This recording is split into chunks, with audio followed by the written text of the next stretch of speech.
All right, so one of the common questions I see a lot in these different social media groups, Facebook group, YouTube, etc., and even sometimes what I encounter myself is, I'm a new composer. What kind of equipment should I get? If you're a new composer, if you're just starting out, you probably already have a rough idea of what you need to get and where you need to go. But here are a few things that you definitely want to make sure you have in your toolkit as you get your journey started. Okay, first, you need a computer. The music software, the instruments, the plugins, the sounds, basically everything that you need to actually create music. That can and it will become an absolute resource hog on your computer, on any computer for that matter. And so you want a computer that can handle that kind of stress. You want a computer or a laptop that has good CPU power, that has a good amount of memory, that has a decent amount of hard drive space. Me personally, I use a Windows desktop computer.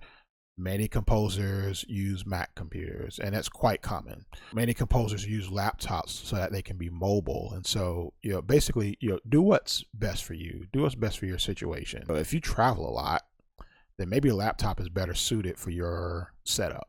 Okay, so as far as memory goes, my computer has about 128 gigs of memory. Yeah, but I've heard of some composers having computers with as low as 16 gigs of memory. I personally would not go with that low amount of memory, basically because you would only really be able to just run minimal stuff. And so, and you also wouldn't have the friendliest experience as far as performance goes with that amount of memory. And so I personally would try to get as much memory as your wallet can afford. As far as hard drive space, I have my main hard drive, my C drive, but I actually don't use that to actually store any sounds, any samples, anything like that. I actually use my main hard drive to actually run the actual music software, music program itself. Because that takes up a lot of space, and the thing here is we want to preserve as much CPU, as much memory as we possibly can. So what I do instead is I use two solid state external hard drives, and that's what I use to actually house my sounds, my instruments, things like that. And so I basically want to save as much space on my actual computer as I can. If you happen to have two computers, it's not completely uncommon for composers to use their secondary computer to house all their sounds, all their samples, and use their main computer to pretty much run everything else. Most computers today are powerful enough to actually handle all of that load on its own. And so, if you don't have a second computer, don't worry, you'll be fine. So the moral of the story is, use what you have, use what you got to basically maximize performance, to maximize space. So you use that until you actually get what you really want, till you get what you really need. Also, you can search on social media groups. You can search on different Facebook groups, different composer communities. This is a topic that comes up a lot. That will actually give you real-time suggestions, real-time feedback straight from the different composer communities themselves. Okay, you'll need a digital audio workstation, otherwise known as a DAW. That is what you would basically use to actually create the music on your computer. There are a bunch of DAWs out there, and some of the major players out there, Cubase, Logic Pro, Digital Performer, Pro Tools, you get the point. List goes on and on. These can get a bit pricey, and so you definitely want to check for sales, check for student discounts, things like that. And so if you go on their websites, usually you'll always see some type of directions on how to actually get the different discounts and sales. One thing that I do notice is that there are DAWs that are a bit more common than others within the different composer communities. And so while you should definitely get what works for you better, what works for you best, just know that if you're ever working, let's say on a collaboration, for example, with another composer, or you're working under a more experienced composer, then sometimes having kind of like those standard DAWs, if you will, those most popular DAWs, it can be quite useful. I also see a lot of questions come up from time to time about which is the better DAW, which is the best system, and so you'll get a different answer basically every single time. So in the end, the truth is, every DAW has its ups, every DAW has its downs. We get what works best for us. It's a never-ending, debate discussion. And so, again, you can look at different, search different, Facebook composer groups, different, YouTube, things of that nature.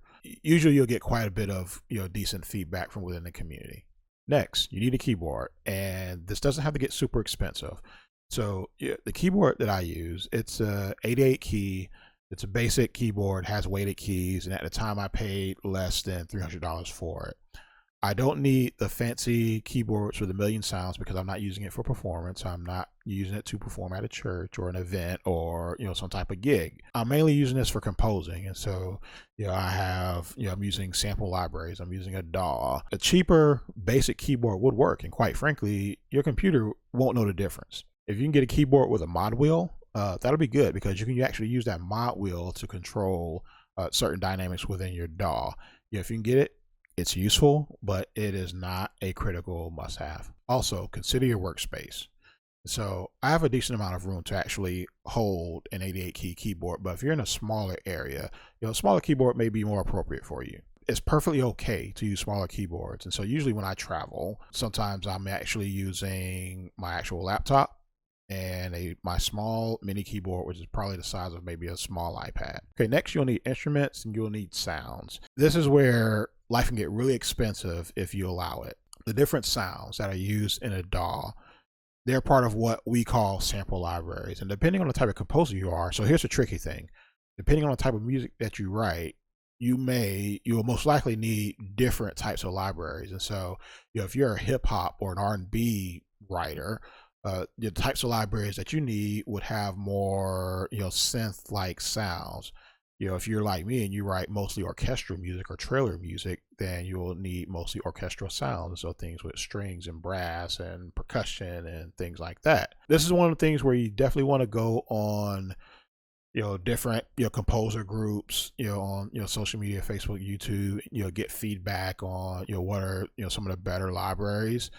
You may also want to go on these library makers websites and listen to their demos or their walkthroughs. Just about every sample library maker actually does that on their website so that you can get an idea and to get a feel for what their instruments actually sound like.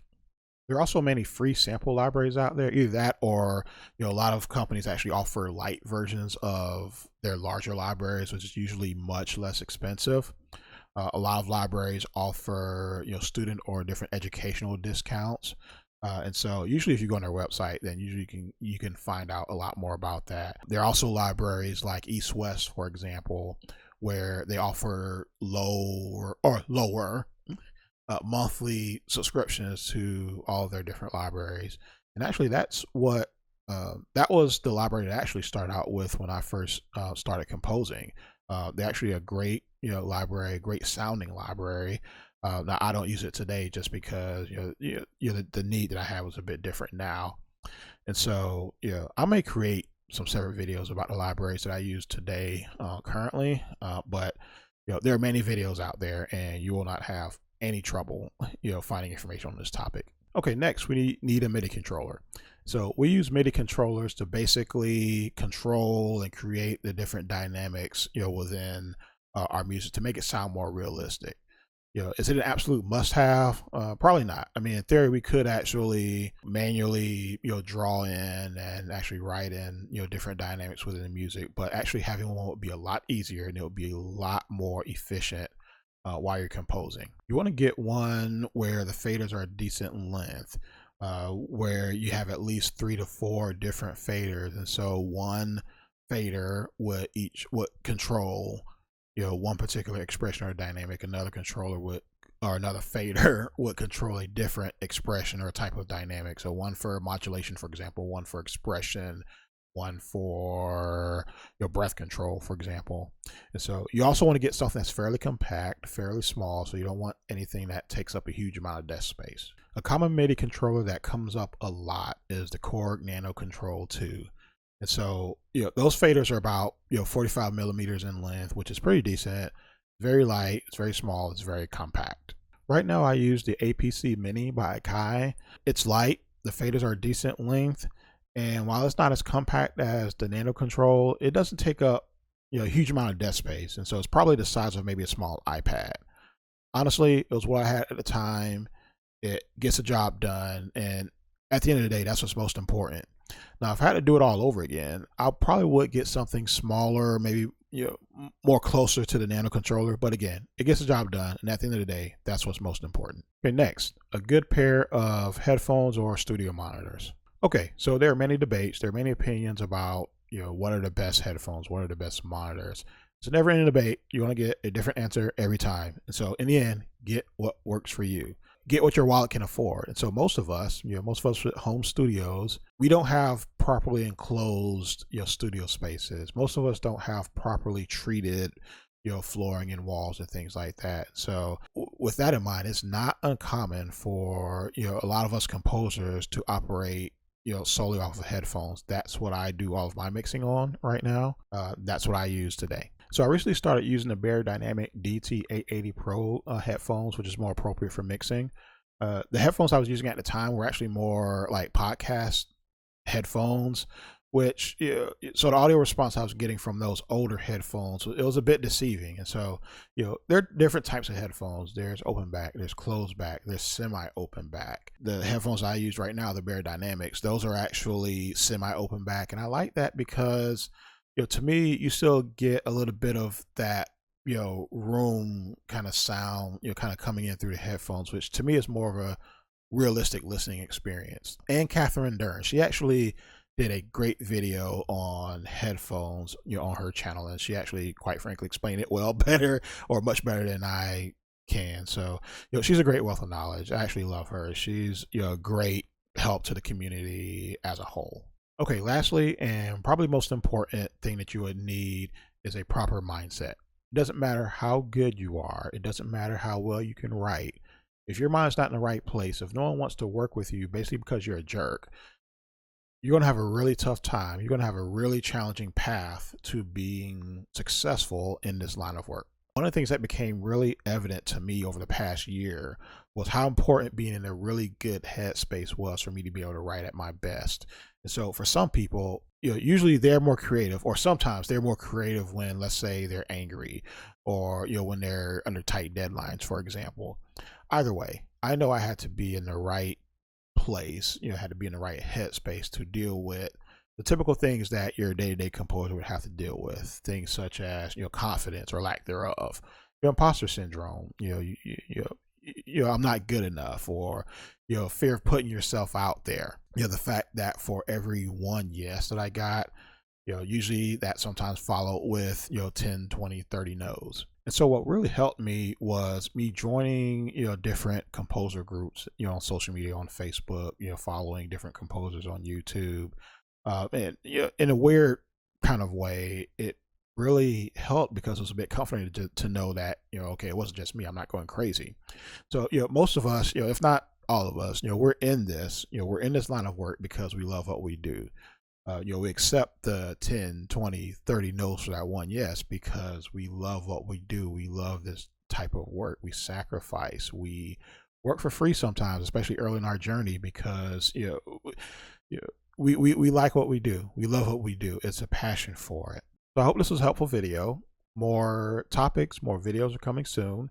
If you feel led to show some form of support or appreciation, feel free to buy me a coffee using the link in the description. You'll like, subscribe, add comments, share your opinions, share your thoughts, share your experiences, share your challenges. We're a community of composers, artists, singers, engineers, etc. And so we want to support each other. And so with that being said, see you in the next video.